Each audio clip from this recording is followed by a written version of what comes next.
Hello friends, মিঠুর পাকশালায় আপনাদের সবাইকে স্বাগত। আজ আমি 1 কাপ চিড়ে ও কিছু সবজি দিয়ে ভীষণই টেস্টি একটা রেসিপি আপনাদের সাথে শেয়ার করছি। এই জন্য মেজারিং কাপ মেপে 1 কাপ পরিমাণে চিড়ে নিয়ে নিয়েছি। চিড়েটাকে আগে চেলে পরিষ্কার করে নিয়েছিলাম। এরপর একটু বেশি পরিমাণে জল দিয়ে চিড়েটাকে খুব ভালো করে ধুয়ে নেব। এইভাবে চিড়েটাকে জলটা দিয়ে পরিষ্কার করে ধুয়ে এক্সট্রা জলটা ফেলে দেবো। তো চিড়ের পুরো জলটা এখন খুব ভালো মতো ঝরিয়ে নিয়েছি। এখন চিড়েটা দেখুন অনেকটাই ঝরঝরে আছে। এরকম অবস্থায় এটাকে রেস্টে 5 মিনিটের জন্য রেখে দিচ্ছি। এটা এখন 5 মিনিটের জন্য রেস্টে রেখে দিলাম। এদিকে আমি কিছু সবজি নিয়েছি। সবজির মধ্যে একটা ছোটো সাইজের গাজর নিয়েছি, একটা টমেটো নিয়েছি এবং ওই সাথে একটা ক্যাপসিকাম নিয়েছি, ওই সাথে 2টো কাঁচা লঙ্কা ও 1 টুকরো আদা। তো সমস্ত সবজিগুলো একটু ছোটো টুকরো করে কেটে নিয়েছি। এদিকে আমি চিড়েটা 5 মিনিট পর দেখে নিচ্ছি চিড়েটা এখন খুব ভালো মতো ভিজে গেছে। এরপরে চিড়েটাকে প্রথমে হাতে করে একটু মেখে নেব। তো বন্ধুরা, আজকের রেসিপিটা খুবই অল্প তেল মশলা দিয়ে রেডি হয়েছে। নামমাত্র তেলে এটা রেডি হয়ে যাবে। এই প্রচণ্ড গরমের মধ্যে হেলদি কিছু বানাতে চাইলে আপনারা এই রেসিপিটা ট্রাই করতে পারেন। তো বন্ধুরা, আজকের এই রেসিপিটা যদি ভালো লেগে থাকে তাহলে অবশ্যই বন্ধুদের সাথে শেয়ার করে দেবেন এবং রেসিপি ভালো লাগলে একটা লাইক করতে ভুলবেন না। তো দেখুন, এরপর চিড়েটাকে খুব ভালো করে একটু মেখে নিলাম। এরপর এই যে সবজিগুলো কেটে রেখেছিলাম সেই সমস্ত সবজিগুলো একে একে এখানে দিয়ে দেবো। তো সমস্ত সবজিগুলোই দিয়ে দিচ্ছি। গাজর, ক্যাপসিকাম এবং টমেটো সমস্ত সবজিগুলি খুবই নরম। রান্না করতে করতে এগুলো খুব ভালো মতো সেদ্ধ হয়ে যাবে, সেজন্য এগুলোকে এমনিভাবে রাফলি কেটে নিয়েছি। তবে আপনারা চাইলে এগুলোকে চপারের সাহায্যে ফাইনলি চপও করে নিতে পারেন। তো দেখুন, একে একে সমস্ত সবজিগুলো এখানে দিয়ে দেবো। কাঁচা লঙ্কাটাও দিয়ে দেবো। কাঁচা লঙ্কাটা আমি এখানে অল্প পরিমাণে দিয়েছি। আপনারা বেশি পরিমাণে ঝাল পছন্দ করলে এক্সট্রা লঙ্কা এখানে মিশিয়ে নিতে পারেন।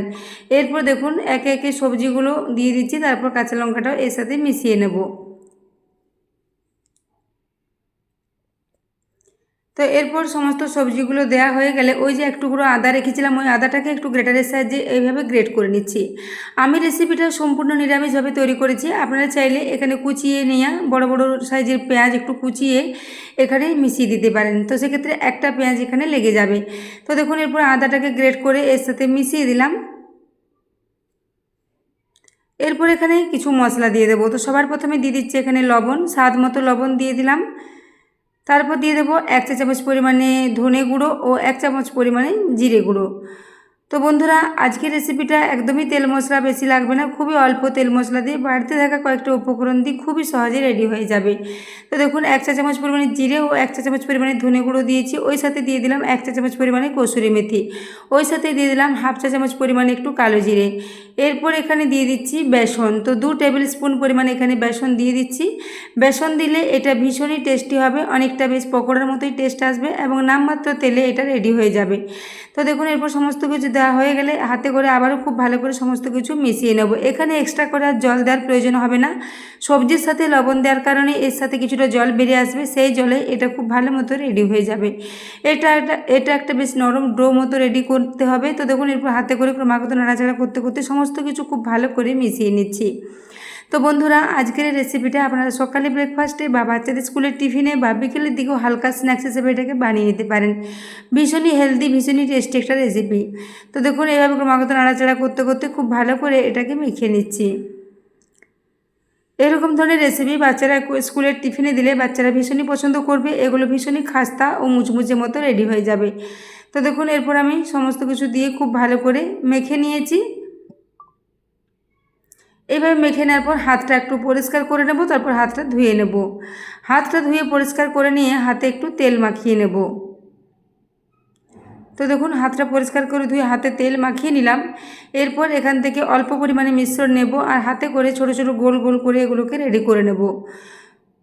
তো সাধারণত যেরকম লেবু হয় সেই লেবুর সাইজের মতো করে এগুলোকে রেডি করে নিচ্ছি। খুব বেশি বড়ও না, আবার খুব বেশি ছোটও না।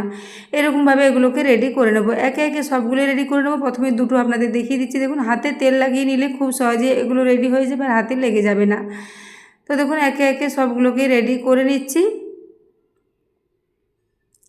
আজকের এই রেসিপিটা তৈরি করতেও খুব বেশি সময় লাগবে না, 10 থেকে 15 মিনিটের মধ্যে এটা রেডি হয়ে যাবে। তো দেখুন, এইভাবে আবারও একটা রেডি করে নিয়েছি। একে একে সবগুলো এখানে রেডি করে নিয়েছি। তো দেখতে পাচ্ছেন এখানে সবগুলো একে একে রেডি হয়ে গেছে। সবজিগুলো দেওয়ার জন্য এগুলো দেখতে ভীষণই লোভনীয় হয়েছে। এরপর আমি গ্যাসে একটা আপ্পে প্যান বসিয়ে দিয়েছি। তাতে 2 চা চামচ পরিমাণে সরষের তেল দিয়ে দিচ্ছি। সর্ষের তেলটা দিয়ে তেলটা এই আপ্পে প্যানের মধ্যে খুব ভালো করে একটু ছড়িয়ে নিচ্ছি। এরপর আপ্পে প্যানটা যখন খুব ভালো মতো গরম হয়ে আসবে, গ্যাসের ফ্লেমটা একদম লোতে করে দিয়ে একে একে এই সমস্ত বলগুলো দিয়ে দিচ্ছি। এই বলগুলো দেওয়ার পর এটাকে ঢাকা দেওয়ার প্রয়োজন নেই, এইভাবে একটু নাড়াচাড়া করে চারিদিকটা খুব ভালো লালচে করে ফ্রাই করে নেব। তো বন্ধুরা, এটা দেখতেই পাচ্ছেন খুবই অল্প তেল দিয়ে ভীষণ টেস্টি একটা রেসিপি রেডি হয়ে যাবে। এবং এখানে চিড়ে দেওয়ার জন্য এগুলো ভীষণই খাস্তা ও মুচমুচে মতো রেডি হবে। তো দেখুন, এখানে সবগুলো একেবারে দেওয়া যায়নি, দ্বিতীয় ব্যাচে আবার কয়েকটা আছে, সেগুলোকেও একইভাবে দিয়ে আমি রান্না করে নেব। তো দেখতে পাচ্ছেন এইভাবে প্রথমে 1-1.5 মিনিট পর্যন্ত একটু রেখে দিয়েছিলাম, 1.5 মিনিট পর এগুলোকে এইভাবে উল্টে নিচ্ছি। এইভাবে ক্রমাগত উল্টে পাল্টে চারিদিকটাই একটু লালচে করে ভেজে নেব। এভাবে নাড়াচাড়া করতে করতে এগুলো ভীষণ খাস্তা মতো রেডি হয়ে যাবে। তো বন্ধুরা, এগুলোকে আপনারা যে কোনো ধরনের চাটনির সাথে সার্ভ করতে পারেন, খেতে দুর্দান্ত লাগবে। এমনকি এগুলো বিকেলের চায়ের সাথেও আপনারা বানিয়ে সার্ভ করতে পারেন।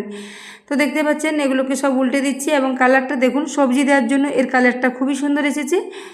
এরপর একে একে সবগুলোকে উল্টে নেব। উল্টে নেওয়ার পর আবারও 2 মিনিট পর্যন্ত বারে বারে নাড়াচাড়া করতে করতে এগুলোকে একটু সব দিকটা খুব ভালো করে ভেজে নেব। তো বন্ধুরা, আজকের রেসিপিটা যদি ভালো লেগে থাকে তাহলে অবশ্যই চ্যানেলটি সাবস্ক্রাইব করে আমার পাশে থাকবেন এবং পাশে থাকা বেল আইকনটি অবশ্যই প্রেস করে রাখবেন। তাহলে আমি যে কোনো নোটিফিকেশানই ছাড়ি না কেন তো সবার আগে আপনার কাছে পৌঁছে যাবে। তো দেখুন, একে একে সবগুলো একটু উল্টে পাল্টে লালচে করে ভেজে নিচ্ছি। তো বন্ধুরা, আপনারা যদি তেল মশলা কম খেতে চান সেক্ষেত্রে এই রেসিপিটা একদম পারফেক্ট রেসিপি হবে। এটাকে আপনারা ব্রেকফাস্টে বা টিফিনে সবেতে বানিয়ে নিতে পারেন, ভীষণই ভালো লাগবে। তো আপনাদের রেসিপিটা যদি ভালো লেগে থাকে অবশ্যই কমেন্ট করে জানাবেন রেসিপিটি আপনাদের কেমন লেগেছে। তো দেখতে পাচ্ছেন এভাবে বারবার উল্টে পাল্টে নাড়াচাড়া করতে করতে একটু লালচে করে ভেজে নিচ্ছি।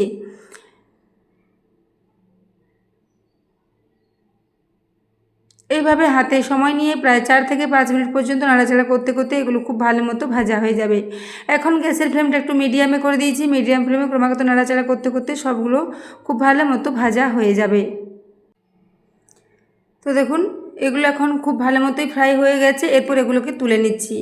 তো এর কালারটা দেখুন, খুবই ভালো একটা কালার এসেছে। এরপর এগুলোকে আমি একটা প্লেটের মধ্যে একে একে সবগুলোই তুলে নিচ্ছি। তো বন্ধুরা, আজকের রেসিপিটা আপনাদের যদি ভালো লেগে থাকে তাহলে অবশ্যই একটু বন্ধুদের সাথে শেয়ার করে দেবেন এবং রেসিপি ভালো লাগলে একটা লাইক করতে ভুলবেন না। এবং এগুলো আপনাদের রেসিপিটা কেমন লেগেছে একবার অবশ্যই বাড়িতে ট্রাই করবেন। ট্রাই করার পর কমেন্টে জানাবেন আপনাদের কেমন লেগেছে। তো দেখুন, এরপর একে একে সবগুলোই তুলে নিচ্ছি। এরপর দ্বিতীয় ব্যাচে আবারও কয়েকটা রয়ে গেছে, সেগুলো একইভাবে একটু এর মধ্যে দিয়ে নাড়াচাড়া করে ভেজে নেব। তো দেখুন, এগুলো খুবই লোভনীয় তৈরি হয়েছে। এভাবে দেখুন আবারও 5টা মতো রয়ে গেছে, সেই বলগুলো আবারও একে একে দিয়ে দিচ্ছি। আবারও 1 চা চামচ পরিমাণে তেল দিয়ে দেবো। তারপর এগুলোকে উল্টে পাল্টে একটু লালচে করে ভেজে নেব। তো দেখুন, এইভাবে সবগুলোকেই ফ্রাই করে নিয়েছি, তারপর তুলে নিয়েছি। এবং এর আওয়াজটা দেখুন উপর থেকে কতটা খাস্তা মতো এগুলো রেডি হয়েছে। উপর থেকে ভীষণই খাস্তা ও মুচমুচে এবং ভেতরটা সবজিতে ভরা, ভীষণই টেস্টি একটা রেসিপি।